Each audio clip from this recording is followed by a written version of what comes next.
রাষ্ট্রপতির সাথে ৩ ঘণ্টার বেশি সময় ধরে ৩ বাহিনীর প্রধান এবং বৈষম্য বিরোধী ছাত্র আন্দোলনের সমন্বয়কদের বৈঠকের পর ড মোহাম্মদ ইউনূসকে প্রধান করে অন্তর্বর্তীকালীন সরকার গঠনের সিদ্ধান্ত হয়েছে।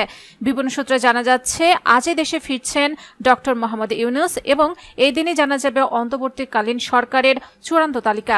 এদিকে জনজীবন ধীরে ধীরে স্বাভাবিক হচ্ছে, শহরগুলোতে যান চলাচল বেড়েছে। সড়কের শৃঙ্খলা রক্ষায় বিভিন্ন স্থানে শিক্ষার্থীদের পাশাপাশি আনসার সদস্যদেরও কাজ করতে দেখা যাচ্ছে।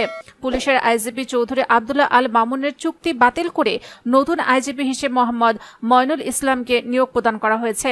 এর আগে অন্তর্বর্তীকালীন সরকারের রূপরেখা নিয়ে রাষ্ট্রপতি মোহাম্মদ শাহাবুদ্দিনের সাথে বৈঠক করেন ৩ বাহিনীর প্রধানরা। ঢাকা বিশ্ববিদ্যালয়ের 2 জন শিক্ষক এবং বৈষম্য বিরোধী ছাত্র আন্দোলনের 13 সমন্বয়ক।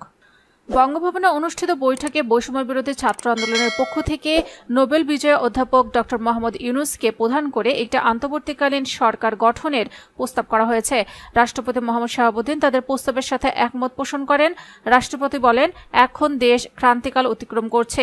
এ সংকট উত্তরণে যত দ্রুত সম্ভব অন্তর্বর্তীকালীন সরকার গঠন করা জরুরি।